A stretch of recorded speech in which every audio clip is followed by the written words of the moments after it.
For more than 15 years before the war against the British kicked off in 1775 and officially kicked off July 4, 1776, as much as FEMA and the media demonize the Founding Fathers, that's what July 4th is. That's what this country was founded on, was standing up against tyrants. The founders didn't go out and get violent until the paramilitary police came to confiscate their guns. And if the government tries more Wacos, it will probably kick off a civil war. And then all of these effeminate, tough guy police and paramilitary with all their toys are in deep trouble. But I don't, at some macho point in my psyche, want this. Okay? I'm here trying to wake people up. I know the pen is mightier than the sword. We're having a big effect. But there's a lot we can do short of violence, civil disobedience, or legal banner hangs or flyers.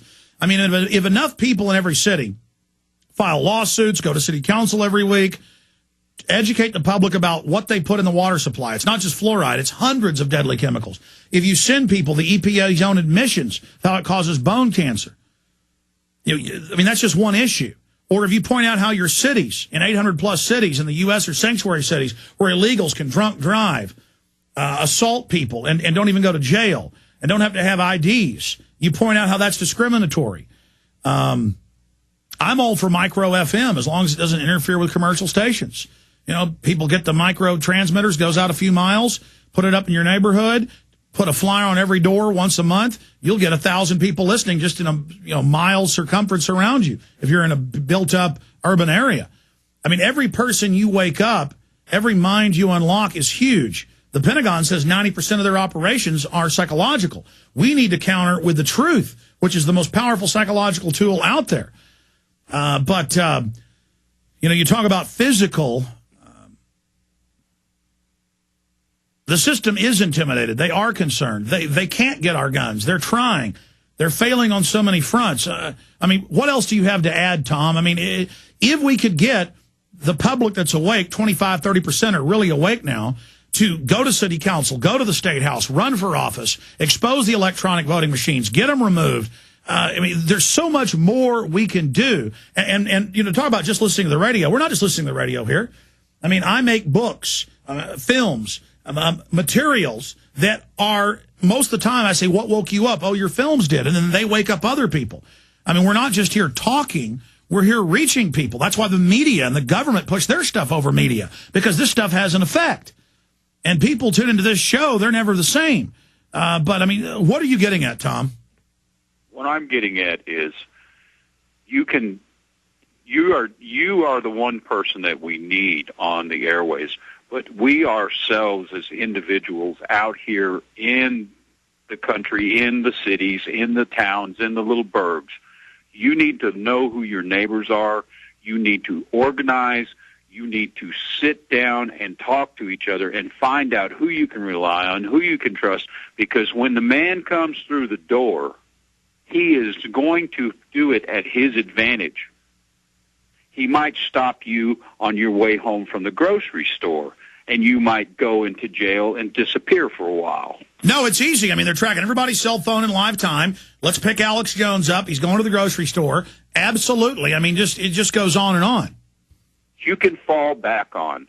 You can't be an individual out here anymore. You have to have people in your community, and I know that there's a lot of people in these communities in Texas and every state in the United States, and you can get to know your neighbors. How many people do you know that live 3 or 4 or 5 blocks away from your house? I bet most people can count them on 3 fingers. Usually it's the guy behind you, the guy on the left or to the right of you, and the guy directly across the street. Yeah, because everybody's got to get in there and turn the TV on and let it program them instead of even knowing their neighbors. We're losing our humanity. I agree. Getting to know your neighbors, turning the television off is the first step in destroying the globalists. We are now into the final hour. That Ron Paul interview was so important and only 15 minutes long. I'm going to air some parts of it coming up in the last few segments today. Got a lot of news I haven't even gotten to yet. We're going to continue with your phone calls right now. Ben in Indiana, you're on the air. Thanks for holding. Alex, Thanks for getting me on the air. I just want to say thank you so much for all your work. Your films woke me up, and I'm getting your films out to other people, and it's waking them up. Good. I think that's probably the best thing, most effective thing people could do is get a big stack printer and print tons of Fall the Republic out, or whichever one of your films, Loose Change, Endgame, they're all great.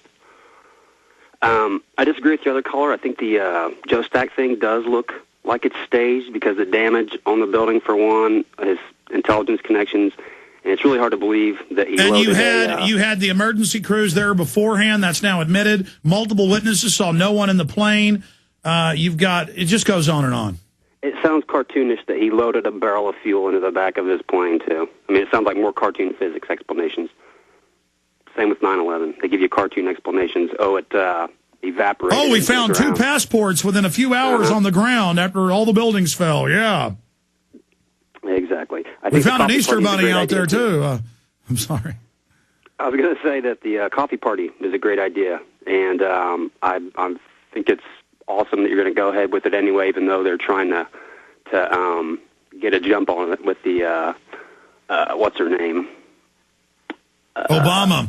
And that's being done, so people go, coffee party, you're with Obama.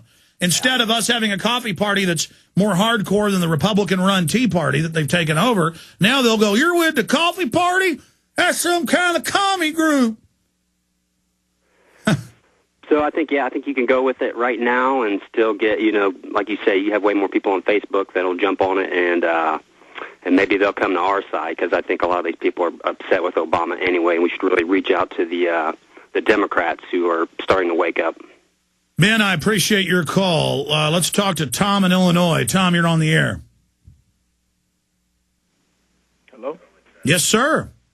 Oh, this is Tony. I'm in Illinois. Yeah, I thank you for waking my mind up. You know what I'm saying? My mind used to be in the gutter, but I've watched some of your videos, and I've ordered Fall the Republic, and I'm about to start burning them and handing them out to people. And I have a question. I was wondering, if Ron Paul was elected president, would he try these people that committed treason against our country? Would he try them?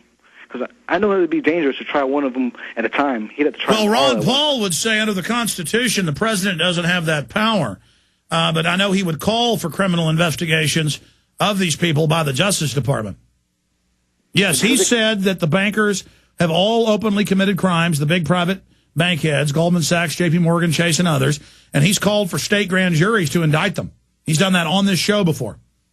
Yeah, and I'm talking about the people in the government, like President Bush and Cheney. They murdered a lot of people, thousands of people.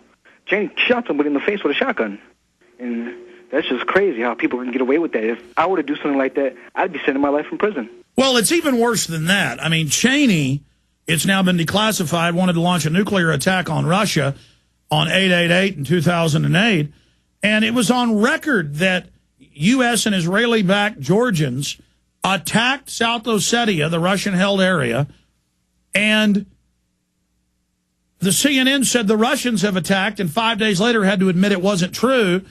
And then I've got neocons criticizing me, saying I made it up, that the Russians attacked, and that I'm a Ruski or something. I mean, it's incredible the level of lies, the things they will do, the things they will say.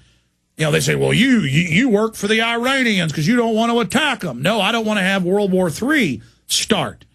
Or they say, that Alex Jones, he works for Al-Qaeda because he's saying it's a 9/11 inside job. I mean, I've had mainline publications say that with absolutely no proof. I mean, it's just asinine. And, Ron Paul, if he got elected, would do good just to stay alive and try to audit the Fed and do some things like that. But I mean, I can't speak for Ron Paul, what he would do if he was president. I think we focus too much on the president. We have 50 states under the Constitution. The federal government is out of control. We have to get control of our states and then get control of our federal government right now that's run by offshore banks that are out of control. Okay, let's talk to Alex, Ray, Marty, and others.